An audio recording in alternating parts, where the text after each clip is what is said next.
let's talk about trust. Trust can be actively built. Trust is demonstrated through behaviors. And these are behaviors that we can become more aware of within ourselves and choose to make them more visible so that the people around us can observe them in us. And that's how we can build trust in the organization, in our personal lives, especially in these times when most of us are working either remotely or from different locations, and we don't get to meet face to face.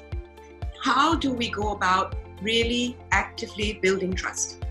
We're going to look at trust through 4 different lenses. But before we do that, let's explore what is it that helps to build trust. So I'm going to invite you to close your eyes. Let's do it now. Close your eyes and bring to mind someone who you trust deeply. This could be a personal relationship or a professional one. Okay, when you've got this person in mind, just open your eyes and start to think about what are the attributes, what are the behaviors, what is it that this person does that makes you feel that you can trust them so much.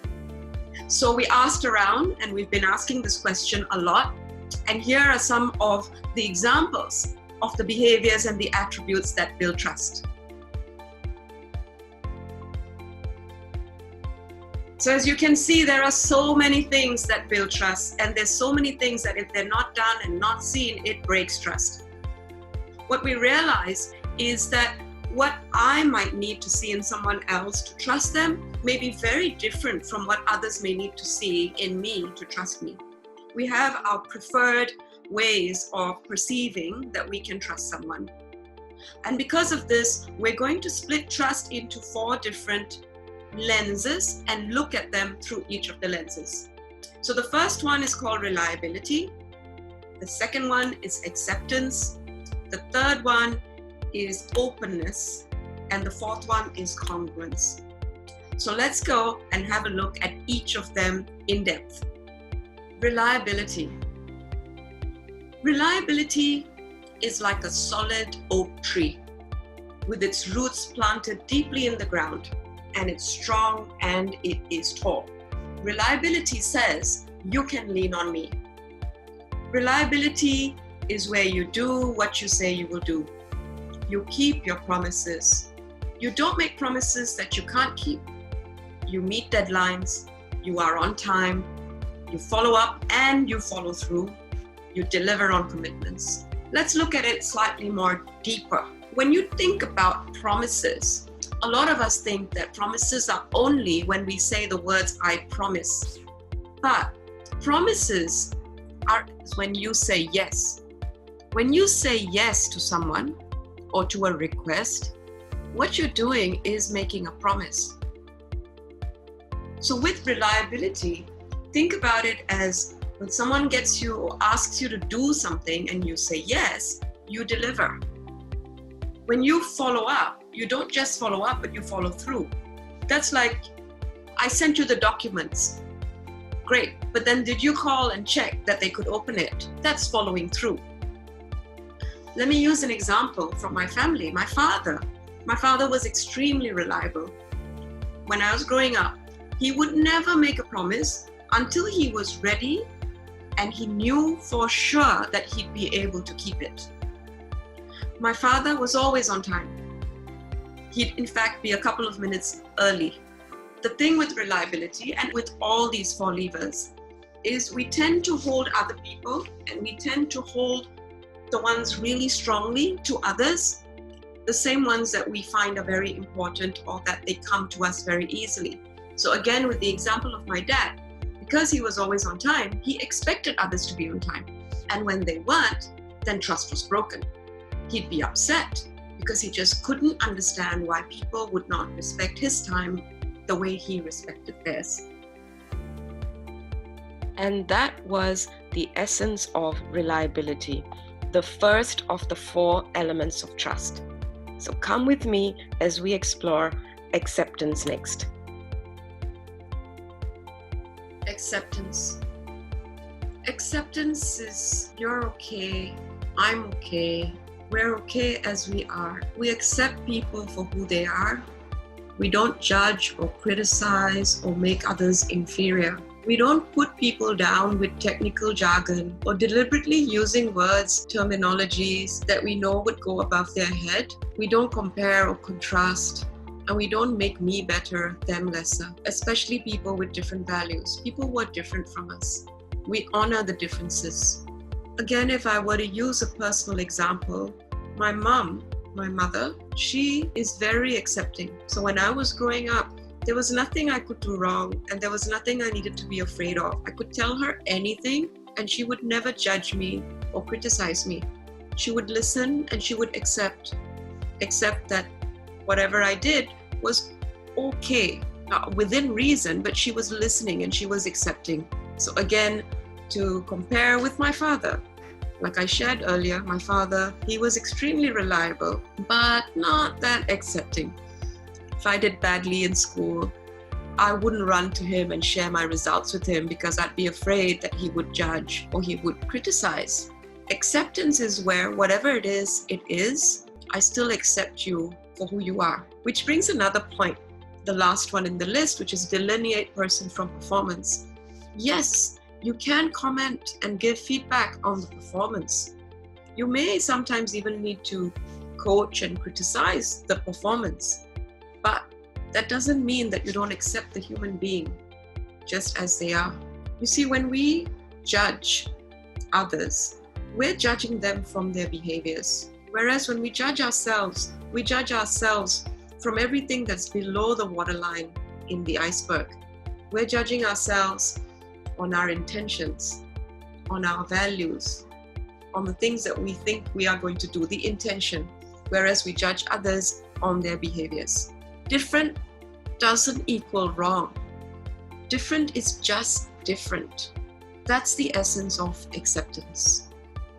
All right, let's move to the next one. Openness. Okay, to fully embrace openness and to feel openness, let's do a little experiment and just stretch your arms out wide. Stretch them out wide and you feel your chest open up. Openness is vulnerability. Openness requires courage. It requires us to be open. So it means that we're not afraid of what others are going to say.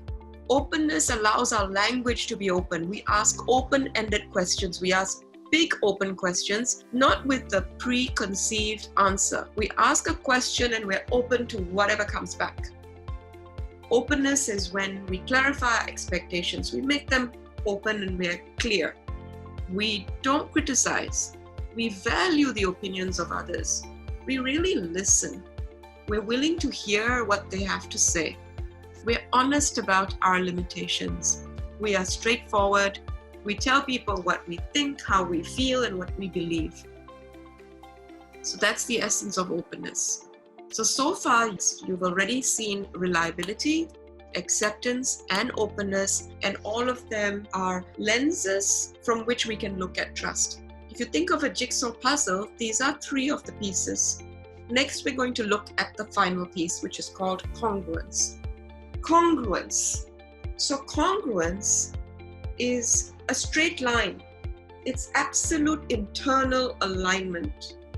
It's where my feelings, my thoughts, my actions are all aligned. I talk straight. I don't play games. I'm sincere. I set boundaries and I make rules clear. Walking my talk and not sugarcoating or trying to be too kind.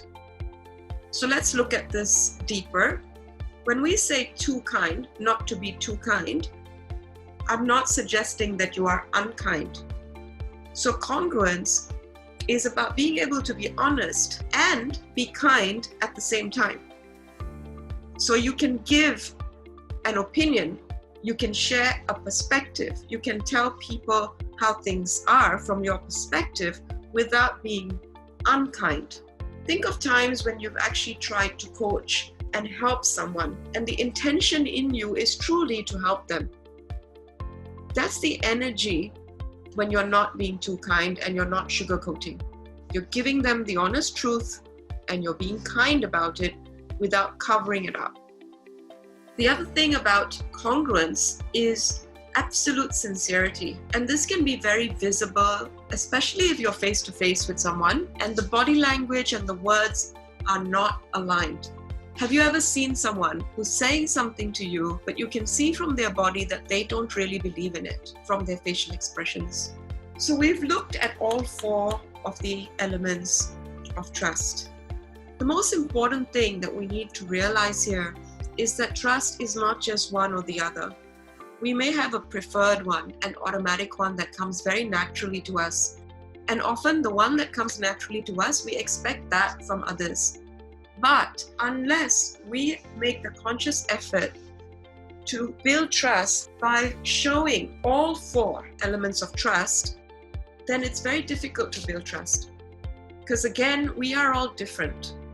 So what would build trust for one of us may be different for others. And trust is not something that is just going to grow from nowhere. I know some people assume positive intent all the time and they trust people until proven that they can't trust them. But there are some who are the other way around, where they don't trust people until people earn their trust. Whichever part of the spectrum you're on, trust requires us to actively do things to help make it easier for people to trust us. You may wonder, how do you build trust in the virtual world? How do you build trust in your communications when you can't see people and you're not in the same room? Well, the same behaviors and the same elements can be practiced. So take some time to reflect for yourself. Which is the one area that you feel you could build more trust?